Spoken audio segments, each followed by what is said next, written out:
Story 1. Running from the kitchen, bathroom, or bedroom to reach the television before the show returns. Waiting hours or watching a show you don't enjoy just to see the one you've been anticipating. Story 2. Life before social media and technology, such as cell phones and tablets, was different.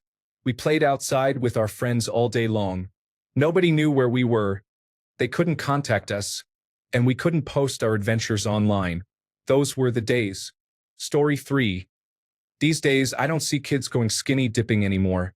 Everyone is afraid they will take pictures. Story 4. Slamming a phone receiver down on someone lets them know you are serious.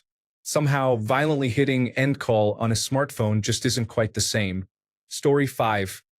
Honestly, it feels strange to say, but there is a lot of snow. I'm only 24, but am I crazy to think winters are not snowing like they used to? I remember every winter having massive snowstorms that brought multiple feet of snow, but for the past decade, there have been maybe 1 or 2 storms that only bring 6 inches and melt in one day. Story 6. Drinking from a garden hose because it was still daytime and you couldn't go inside until dinner. Story 7. A good old-fashioned one-on-one fight. No phones, no interruptions, just 2 kids settling their differences and walking away. Story 8. Waiting in the passenger seat of an Oldsmobile Cutlass Sierra in a questionable trailer park for a long time. My friend finally comes out with red eyes and a lighter-than-expected bag he bought with the $20 you gave him. Story 9. Without cell phones or the internet, I would go to my friend's house to talk to her. While I was there, her mother would prepare something to eat and drink for us while we watched television or listened to music. Story 10. Michael Jackson's Thriller video was groundbreaking. He ensured that all the stations aired it, so even without cable, you could watch it on public television. Our household didn't have cable, and this was the first music video I ever saw. It is probably one of the best music videos, and it was available for free. Story 11. Going to an event and seeing everyone's faces experiencing the moment instead of a crowd blocked by phones. Story 12. Using a dial phone to call the drive-in theater to hear the recording of what is playing. Then going to the drive-in, setting up the speaker in your car window, burning mosquito coils to fend off the bugs, and during the intermission animation countdown between movies, going to the snack bar for some soft drinks, hot dogs, and candy. Story 13. Walking to the house and knocking on a child's door to ask his parents if he can come play. Now they can just text. Story 14. Being outside all day made us happy. We would get upset when called in to eat, even though we could return outdoors. We loved playing sports simply because we enjoyed it. We played World Wrestling Federation, now known as World Wrestling Entertainment. We had fun playing in the water. The 90s were a great time to be a kid. Story 15. Children today will never know what it is like to live in a time filled with smoke. Everyone smoked in the 1950s and 1960s. Secondhand smoke was common, and the environment was often filled with cigarette butts. Story 16. Hitting the TV to make it work properly and waiting for the bulbs to heat up before the TV came on. Story 17. Realistically speaking, parents often forced kids to go outside and play. Initially, we would resist, but eventually, we would become engrossed in some adventure as the day went on. In my city, we recently shut down our parks and recreation departments due to a lack of need, and our town struggles with managing finances effectively. Story 18. Playing all over the neighborhood with your schoolmates all summer long. Nobody called us home until dinner or bedtime. Story 19. When I was 15, I smoked on an airplane.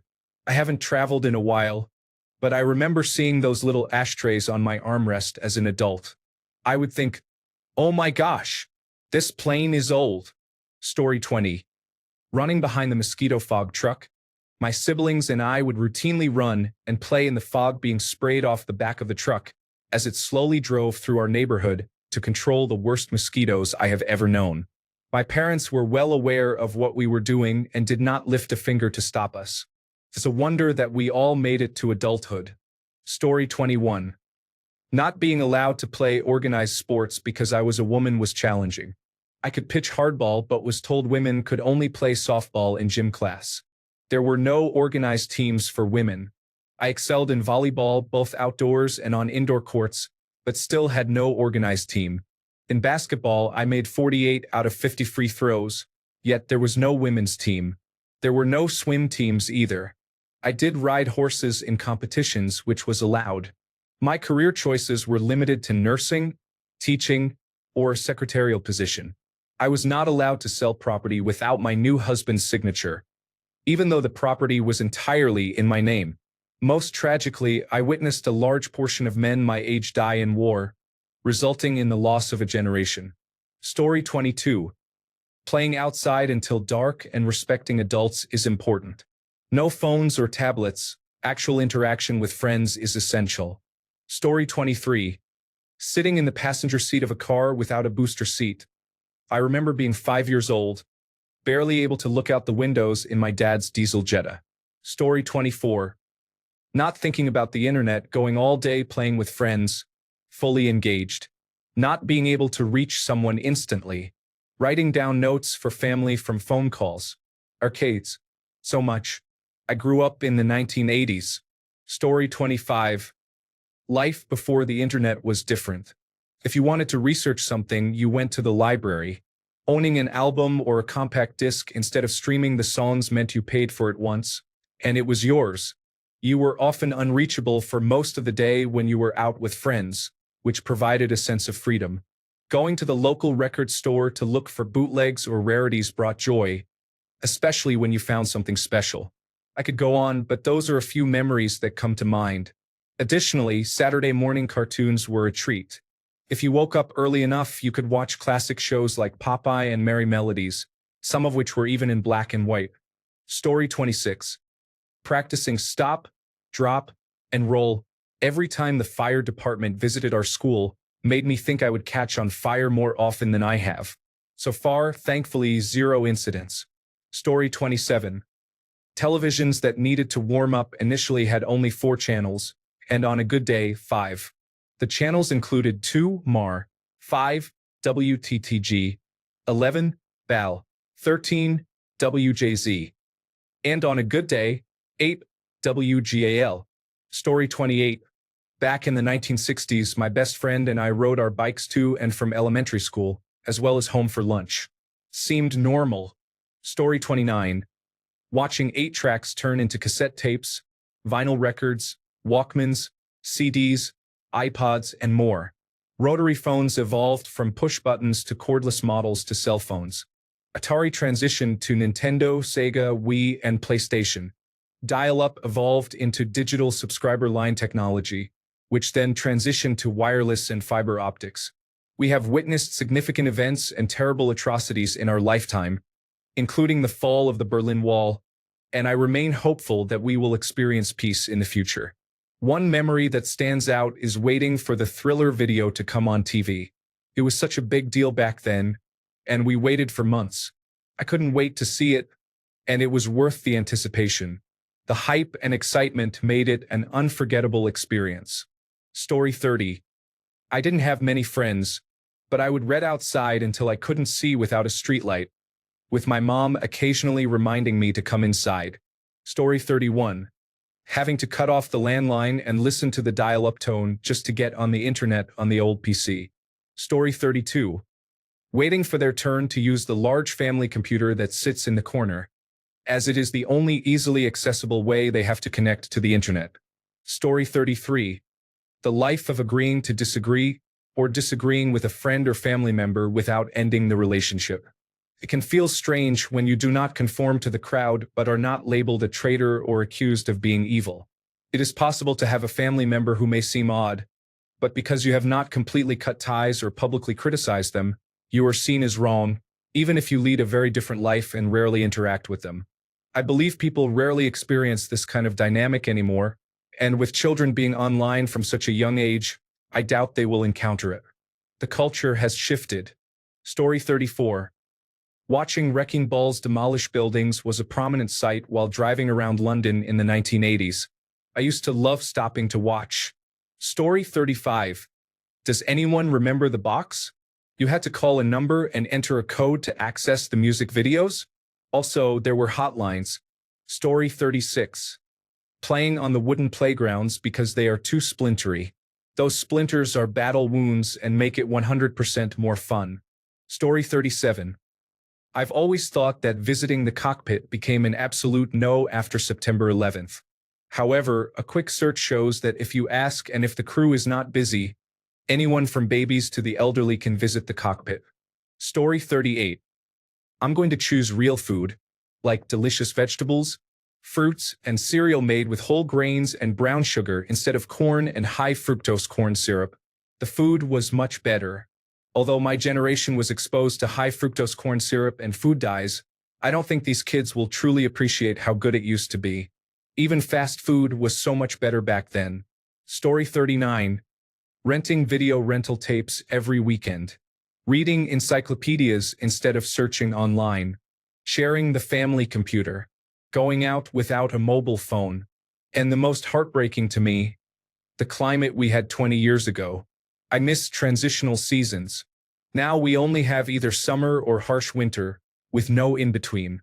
We used to have really cold winters with temperatures dropping to -40 degrees Celsius, and so much snow that we built little igloo villages. Now it barely snows, and the coldest day this year was about -20 degrees Celsius. There were gradual transitions between seasons. I loved spring so much. Now it's -20 degrees one day and suddenly +20 the next. It makes me sad. Story 40. Road trips in multiple vehicles with directions printed from MapQuest and signaling out the windows to indicate to the others when to turn off the highway. Story 41. My friend and I used to call and pretend to conduct a random survey on whether people liked their toilet paper. Story 42. In my childhood, we didn't have the internet, and therefore kids today will never know the joy of not reading a repost of a 5-day-old AskReddit thread that has a nearly identical title. Story 43. When the teacher brings out the box television for movie day, it creates a whole new level of excitement and happiness. Story 44. People understand that it's just a joke and are able to have a laugh without getting upset about every little thing. Story 45. Having one home phone connected to a wall required an extra long cord for privacy. Parents constantly reminded us, "Don't tie up the line. I'm waiting for a call." Story 46. TV Guide channel and the inevitability of going there just to miss the channel you wanted to see the schedule for, having to wait for the entire thing to cycle back. Story 47. To the sound of a streetlight coming on, you know you better start pedaling that bike as fast as you can to get home. Story 48. Seeing bikes lying in someone's front yard. The kids were having a lot of fun in the basement. Story 49. Carrying quarters for a payphone or making a collect call to have your parents pick you up at the mall. Serving as the remote control for the television or standing there holding the rabbit ears to improve reception. Using a card catalog to find a book at the library. Carrying a portable stereo around the neighborhood at night with cassette tapes to enjoy your music. Story 50. We would tell our parents where we were going and who we were with, and then we would be gone all day. There were no phones or texting, just enough change in our pockets to make a phone call at a payphone if necessary. That was freedom.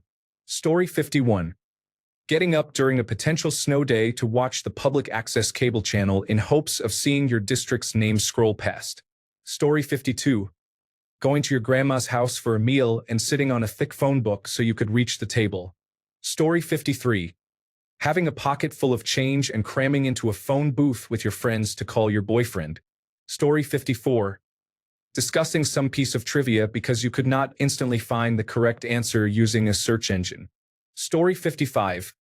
Leaving the house for the day and wandering around with my friends. We used to walk everywhere, including downtown in my small town. We bought candy and read magazines at the local pharmacy. We went home around dinner time. Story 56. 10 kids spitting in your hair because you are the smallest, while the adults at the bus stop just ignore it. Story 57. Playing outside all day long. You knew every kid on your street and the next street over. Our friends down the street had a bell attached to their back porch that their mom would ring when it was time for dinner. We only headed home when the street lights came on. Kickball in the street was a common sight. We played on playgrounds where one could easily get injured or burned on a metal slide that was 20 feet long. We were adventurous. Now, kids only play in their backyards or at the park under close supervision. They rarely leave their houses, spending all day playing video games. Story 58. Being called from the other end of the house to change the TV channel for dad because he is tired and his feet hurt. Story 59. A beautiful summer day was spent climbing trees, riding bikes, and picking berries with friends, unsupervised, while all the parents were at work before mobile phones. Story 60. Calling your friend or crush's house and having their parents answer the phone can lead to a million questions. It's even more entertaining if a curious sibling is on the other line. Story 61. Moving from a cell phone to a computer to use the web properly required extra effort to access social media. Story 62. Slow internet, looking things up, and reading a map to help the driver navigate. Dealing with real people. Story 63. Playing outdoors until dark and then coming home when we realize it's time to be indoors. Story 64. Road tripping across the country in a station wagon with no air conditioning and your entire family. Seeing towns that were once small but are now large. Taking back roads to see historical sites and the best places. Story 65. Having to wait for the time your Saturday morning cartoon aired. Today, with streaming, you can watch Paw Patrol whenever and wherever. Story 66. The ability to be unaware of what other children are doing. The ability to distance oneself from the opinions of other children. Story 67. The feeling of absolute power of being a human GPS is incredible. Relatives visiting from out of town often rely on me for directions since my parents do not feel like writing them down. I don't know if I have ever in my life felt such power. I am now 35. Story 68. Having to fit going to the bathroom and grabbing snacks and drinks all in one advertisement break. Or you'll miss some Knight Rider. Advertisement breaks used to be a lot shorter than they are now. Story 69. Waiting for the radio or news station to announce school closings due to weather. Being my dad's remote control. Card catalogs and the smell of a library. Figuring out how to beat a video game without searching online. Story 70. A slower, natural pace of life, and truly living in the moment without it feeling like a significant effort. Story 71. Going to a river or small body of water, scooping a lot of tadpoles into your hands, or using a small container to collect tadpoles and raising them into frogs. Digging a hole in the backyard, placing a container in the hole, covering it halfway with a piece of wood, and returning the next day to see what fell in, such as lizards, scorpions, or snakes.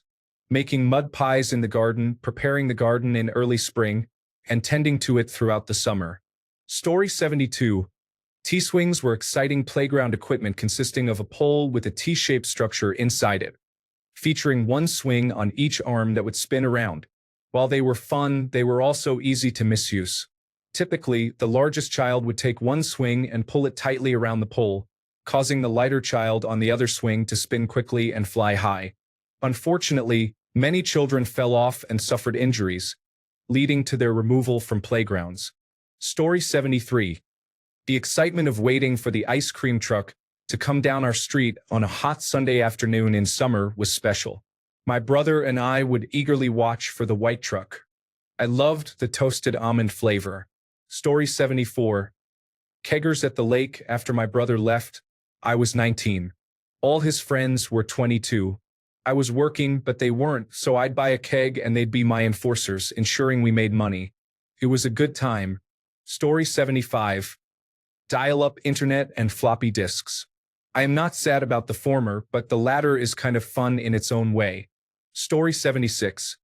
I grew up attending school in Los Angeles County during the 1980s and 1990s, when street gang violence was at its peak. I even went to school during the Los Angeles riots but never had to practice or worry about an active shooter. Story 77. I visited my local video store, which had a promotion of rent one, get one free every Thursday. Every Thursday, I would rent several movies to binge with friends in one night since it was a one-night rental. It was a great experience, as long as we didn't have any obligations the following day. I also went to the pharmacy to get my photos printed, feeling excited about how they would turn out. Story 78. Offline gaming involves taking turns trying to defeat a boss in a video game or playfully competing against each other in Mario Kart 64. Story 79. Children's television. Every afternoon and Saturday morning, there were live shows with presenters and competitions. Now, there is nothing. There is no live block with television presenters. The Disney Channel is gone. It has moved to Disney Plus. Story 80. The excitement of watching movies that push technological boundaries is diminished. Movies used to have a real sense of wonder, but with advanced technology, the thrill has faded.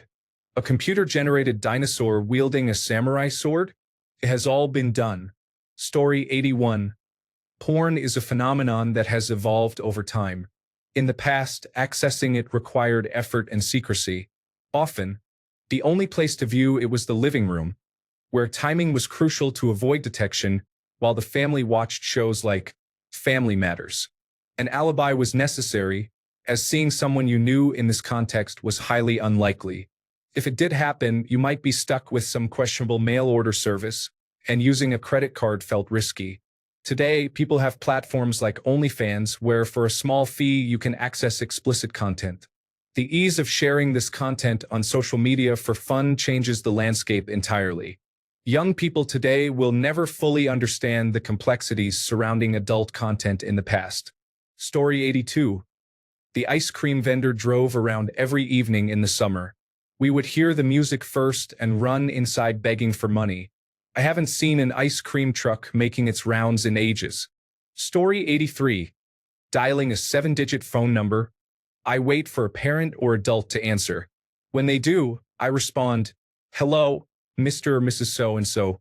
This is Sarah calling. Is Jackie there?" Story 84. Looking at an actual map for directions reminds me of my mom taking me for drives when I was younger. We had to depend on physical paper fold-up maps. Story 85. Here's a strange observation. I was trick-or-treating with a group of children and talking to another parent, reminiscing about Halloween during our childhood. I mentioned that years ago, we used to scoop fallen leaves into garbage bags and wrap them in spider webs to create spider victim corpses. As I recounted this, I looked around and noticed there were no leaves on the ground anywhere. Not a single tree had dropped a leaf by October 31st. They weren't even changing color yet. Yet I know for a fact that I used to have to rake leaves by mid-October 15 or 20 years ago because of this memory. So I guess, increasingly, children today won't get to experience autumn as a distinct season. It doesn't really count as autumn if it's happening in the last week of November. Does it? Story 86. A group of 11-year-olds held a meeting to decide whether getting hurt was serious enough to go home and involve their mom. Story 87. Going to a video rental store to choose a movie for family movie night because it is your turn to pick. Story 88. Running through the sprinklers in your neighbor's yard was a common activity in the 1980s. Kids today spend less time outside, and based on my own experience living in a suburban neighborhood in Texas, they are unlikely to run through someone else's yard. Story 89. AOL 2.0 is only softcore. Taking adult DVDs from your friend's dad, and using bunny ears to catch a glimpse of the Spice Channel. Oh yes, there are other important things too. Story 90. Failure means that individuals will never truly appreciate their successes because we ensure that nobody feels bad. It is the most foolish thing I have ever seen. Story 91. Significant freedom. Go out and play. There were no organized activities, no overbearing parents, no bike helmets, and no predators. Just childhood mischief and fun. I'm referring to the years between 1955 and 1965. We all got cars in 1965, and our horizons expanded, especially in the back seat. Story 92. Saturday early morning cartoons, when you only had 6 channels to watch with your favorite cereal. You needed a quarter for when your pager went off and you had to find and use a payphone. Story 93. Spending hours outside building a fort with your father's hammer and spare nails in the woods behind your house using scrap wood from the houses being built in the neighborhood. Story 94. Not that I consider it a significant loss, but Pogs involved throwing a heavy metal disc at a group of cardboard squares that cost far too much. Story 95. Being bored and having to fill your time is different from being constantly stimulated by things that meet your expectations and struggling to calm your mind. Story 96. Calling the theater to check movie times so your friend could call late at night without waking up your parents was convenient. Call waiting was helpful. Story 97. Lawn dart injuries account for an estimated 675 emergency department visits per year. 76 patients are described herein. The victims ranged from 1 to 18 years of age and were predominantly male, with a male-to-female ratio of 3.1 to 1. Thanks a bunch for sticking around till the end of the video. Remember to subscribe, and until next time, stay awesome and goodbye.